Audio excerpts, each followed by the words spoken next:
E Retrato Falado inicia mais um programa essa semana para você que nos assiste, dá o privilégio da sua audiência. Hoje, nós estamos trazendo aqui uma pessoa muito especial. Há algum tempo já afastado das telinhas, mas ele está aí voltando vibrante, feliz, atuante, com muita competência.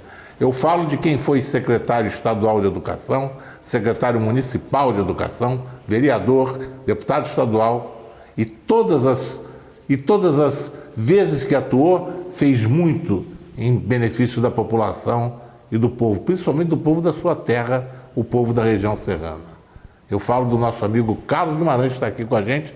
Seja bem-vindo. E Nayara Rente está aqui hoje na bancada, enaltecendo aqui essa entrevista. Nayara, que conhece tudo da vida de Carlos Guimarães, conhece tudo do passado de Carlinhos. E é claro que o Anderson Nogueira, nosso querido Anderson Nogueira, que como ex-deputado estadual tem uma trajetória brilhante de atuação que se espelha no que foi o trabalho diuturno de Carlos Guimarães em benefício da população. Dos velhos tempos, né, Carlinhos? Seja bem-vindo ao Retrato Falado e a sua inicial saudação a quem nos assiste. Casé, é um grande prazer estar aqui. Realmente, pelo que você exagerou um pouquinho aí, né? Não, é justiça. Ou pouco ou muito. Realmente, eu tenho a minha vida política e profissional ligada à questão da educação. Isso realmente é uma coisa que eu me orgulho muito. Pode ter cometido alguns erros, mas sempre na tentativa de fazer o melhor pelo povo de Friburgo, pela região. Sem dúvida nenhuma, foi a dedicação da minha vida. Carlinhos, há quantos anos a educação, antes de começar? Você fala um pouco de você. Como é que você começou na política? Eu sei que você veio de município vizinho, né? Eu tenho, na verdade... Foi Cantagal ou não? Não, na verdade, eu acho que eu nasci já na política, porque o meu pai foi vereador em Duas Barras. Duas Barras, depois prefeito de Cordeiro. E eu tenho um tio que era um... Você nasceu em Duas Barras ou em Cordeiro? Não, eu nasci em Nova Iguaçu. Ah, nasceu no Rio. Nasci em Nova Iguaçu. Por um acaso, uma coincidência da vida, que eu não sei se aconteceu isso com você, mas os meus irmãos todos, somos 7, a gente nasceu em casa com parteira. Né? Antigamente, né? Antigamente, e aonde estava morando a avó, né? Uhum. A mãe da minha mãe. A minha mãe corria para a casa da mãe dela, que era nossa avó. E por acaso o meu avô estava trabalhando em Nova Iguaçu, quando ela estava me esperando. E eu nasci em Nova Iguaçu com 2 meses, saí de lá, vim embora para Duas Barras, Fazenda Serra e Duas Barras. Seu pai foi prefeito de Cordeiro? Prefeito de Cordeiro. E eu tinha um tio que era muito querido, que era meu padrinho, Manuel Lutherbach Nunes, que o pessoal chamava em Duas Barras de Filhinho Nunes. Ele foi prefeito de Duas Barras várias vezes e foi suplente senador. Na época o senador era Paulo Fernandes, o nome dele, e ele foi suplente de senador. Quer dizer, então eu vivi o tempo todo com a política, né, envolvido com isso. Depois tive meu tio Messias também, irmão da minha mãe, aí também deputado estadual aqui por Friburgo. Família toda ligada à política, né? Política, sem dúvida. Mas foi uma curiosidade para mim também, eu não sabia dessa história toda. Eu tenho uma grande admiração pelo Carlinhos. Aliás, quem está em casa aqui, nós estamos diante de 2 dos grandes nomes da educação. Sem dúvida. De Nova Friburgo, tanto o professor Gazé como Carlinhos Guimarães.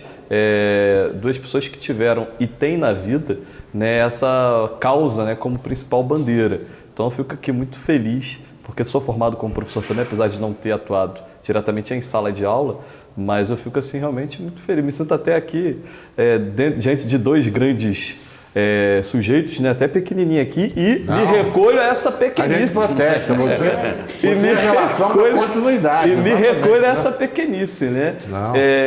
Mas até o professor começou a falar, essa área, a educação em si na sua vida, cara. Você forma professor, é diretor do Jamil, como que foi essa história aí? Na verdade, quando eu comecei como professor foi em Itaocara, que eu estava morando na casa do meu irmão, lá em Itaocara, e o cunhado dele, eu tinha saído do Rio para lá, para a fazenda lá de Itaocara. Ele falou assim, tem aqui no Colégio João Brasil, o professor de ciências foi embora, você não quer dar aula? Eu falei, cara, eu nunca dei aula, pô, eu estou terminando científico e tal. Não, você vai e tal. Bom, tudo bem, eu fui para o Colégio João Brasil e comecei a trabalhar, porque pouco tempo lá vim para Friburgo, trabalhei no Pátio Cultura. Por que você veio para Friburgo, Carlinhos? O que te trouxe a Friburgo? Não, eu já morava aqui.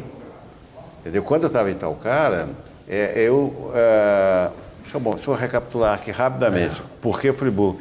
Na verdade, meu pai foi prefeito até 58 e terminou o mandato... Isso em Cordeiro? Em Cordeiro. Quando terminou o mandato dele em 58, aí nós mudamos para Friburgo em 59, entendeu? E eu até morava na casa de um primo, que era jogador de futebol aqui, conhecido, Paulo Novelli, que jogava no Fluminense na época. Claro. Não, Fluminense, depois Friburguense. Aí morei na casa dele, depois a família veio toda para cá.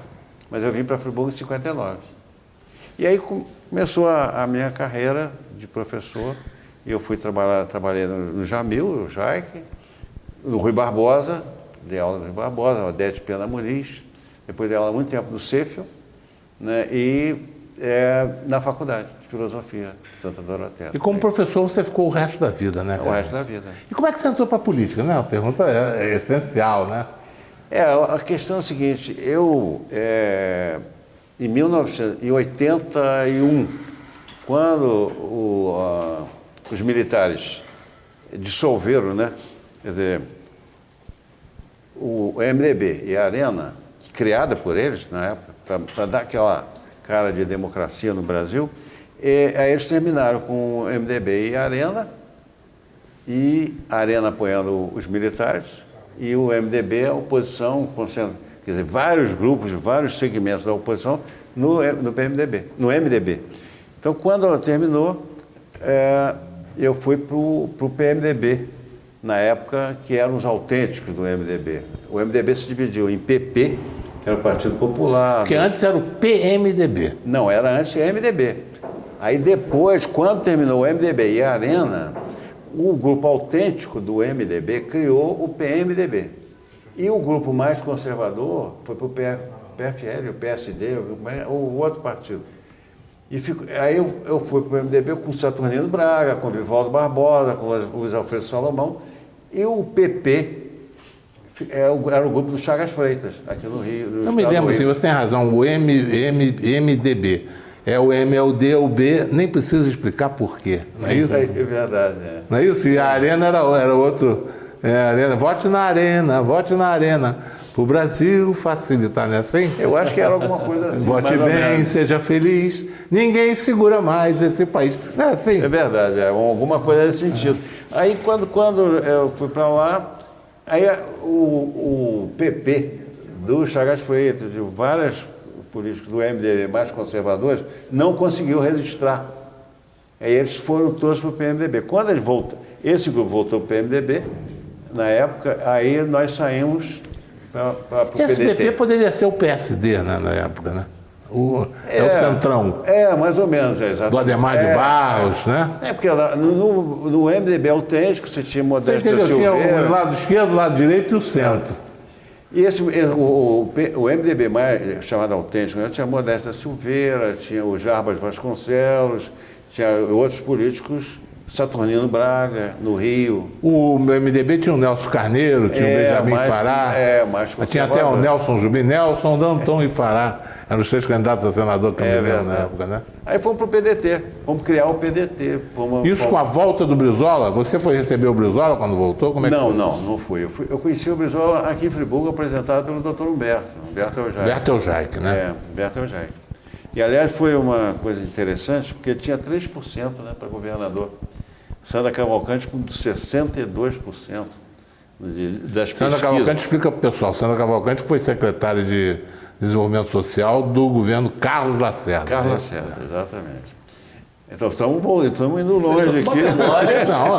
Mas a história é importante, né? Memória de Juca hoje aqui. Memória de Juca. Aliás, o Juca vai ser saudado. Depois vamos botar mais uma cadeira aqui. O Juca acabou de chegar para o programa. O Juca é importante, porque o Juca é uma memória viva desse tempo inteiro. Quando você falou em futebol, já despertou, que o Juca foi jogador profissional do América. Ele deve ter falou em história de Eljaic no desenvolvimento da política, 59, 60, realmente o grande estudo que o Juca fez da memória friburguense, que ele tem até hoje, graças a Deus, que tem uma memória excepcional, né? É um grande historiador, ajuda muito aqui nos programas da Luau, Eu acho que ele vai gostar muito de estar Que com bom, você. é bom. Gosto muito do Juca. Mas continua, como é que foi a saudação? Eu queria fazer um pouquinho, porque a história. O Anderson, ele fica ansioso em saber, eu acho que ele precisa saber, do início Como do PDT. essas coisas Ele que está no PDT hoje. O PDT teve um início com o Brizola. O Brizola queria o PTB, não é isso? Não, Aquela briga com a Ivete Vargas. Isso. Conta aí. Não, quando o Brizola voltou, a ideia dele era ressurgir o PTB, né? Que foi PTB de Que era o partido do João Goulart, do cunhado dele, era o partido dele na época, né? Exatamente. Quando ele foi cassado, ele tinha sido eleito deputado federal no Rio, ele tinha vindo do Rio Grande do Sul, foi eleito deputado federal no Rio com mais de 600 mil votos na época. Então foi um fenômeno, mais votado do Brasil na ocasião. Aí ele foi exilado, voltou. Quando ele voltou, ele foi criar o PTB. Aí o governo ainda estava, né, na época, ainda estava prevalecendo a ditadura militar. Então, o que eles fizeram? Tiraram o PTB do Brizola e deram para Ivete Vargas, que era mais ligada Será que foi na época para dividir, Carlinhos? Para dividir? Não, pra porque a Ivete não tinha uma posição politicamente de Sim. contestação. E o Brizola era militar. mais contestador. Não, o Brizola era mais radical no bom sentido da palavra radical. Então, como ele não conseguiu, essa imagem está na minha cabeça até hoje perfeitamente. Ele foi para a televisão, escreveu um pedaço de papel lá, pegou PDT e rasgou o PTB, Partido Trabalhista Brasileiro, e pegou um cartaz, escreveu PDT e mostrou. Esse agora é o nosso partido. Então, criou, nesse momento, no ar, assim, ao vivo, ele criou o PDT e a partir daí foram agregados. O doutor Humberto era parceiro do Brizola. Está lembrando o voto eletrônico agora. Não é, hoje é o voto pela internet, mas na época era o voto pela TV, né? Quer dizer, ele abriu essa temporada eletrônica, né? E o doutor Humberto tinha sido companheiro dele e foi cassado também como deputado federal. Ele era deputado federal. Deputado federal. Aliás, era o patriarca da família Eljai, que está aí com a gente até hoje, né? Todos eles. Bom, então ele criou o PDT e nós fomos. Aí eu fui, Maurício Vieira, não sei se você lembra do Maurício. Arquiteto, claro. Arquiteto, famoso em Friburgo. E mais outros, fomos para o PDT, aí eu fui candidato a vereador. E o doutor Humberto candidato a prefeito. Pela primeira vez. E era um voto vinculado, né? Não sei se... Acho que o jovem nem sabe o que é isso. Não sabe. A eleição tinha que votar casado com todo mundo, deputado, vereador, prefeito, mesmo partido. Governador, presidente, não tinha, votou num, tem que votar em todo mundo, entendeu? Quase voto de legenda.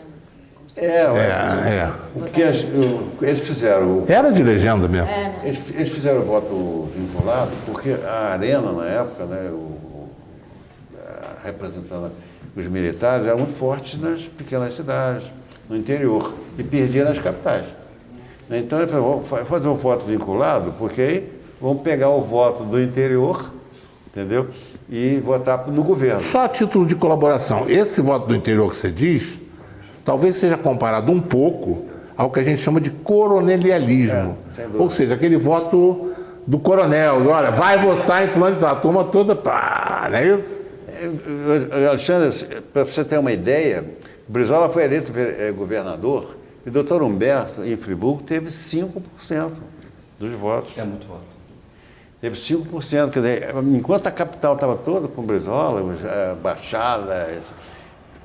Para vocês terem ideia, o PDT na época elegeu eu e o Alvir, em Friburgo, Alvir Macedo. Alvir Macedo, do Sindicato Metalúrgico. Um vereador já. E o Alvir deixou um bom trabalho aí, né? Metalúrgico. Tinha um vereador em Campos, tinha 3 em Cachoeira de Macacu, porque Cachoeiras era um núcleo ferroviário, entendeu? E os ferroviários sempre estiveram com o PTB, o trabalhismo, né? O trabalhismo.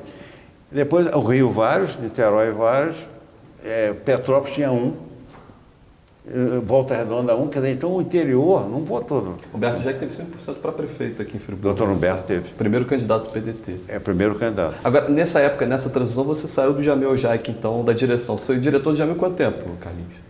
Eu fui diretor uns 4 ou 5 anos. Eu fui muito tempo, eu fui coordenador geral com uma das pessoas mais brilhantes que eu conheci como professora, Dona Ivone Lobianco, que era a nossa diretora. A mãe do Ronaldo, né? A mãe do Ronaldo. Ela, eu chamava sempre de nossa guru, porque ela foi diretora do Jamil e ela formou uma geração de professoras, de educadoras, né? Está aí a Jean Beatriz. E outros tantos, né? Trabalho belíssimo, né, feito. Nossa Senhora das Dores, Jamil Jaique, Feliciano Costa. Carlinhos, vamos fazer um pequeno intervalo e voltamos já na próxima ocasião. Vamos falar de educação, que aliás é a sua especialidade. A especialidade não é política não, é educação. Política ele está dando só uma sobremesa, uma entrada para gente. Essa é a entrevista que estamos fazendo Retrato Falado com o Carlinhos Guimarães, que está aqui para gente, numa entrevista que vai marcar a sua fase. Eu acho que isso é tão importante quanto as importantes entrevistas que nós fizemos durante o ano de 2019. Pequeno intervalo e nós voltamos em Retrato Falado para você com o Carlinhos Guimarães. Até já.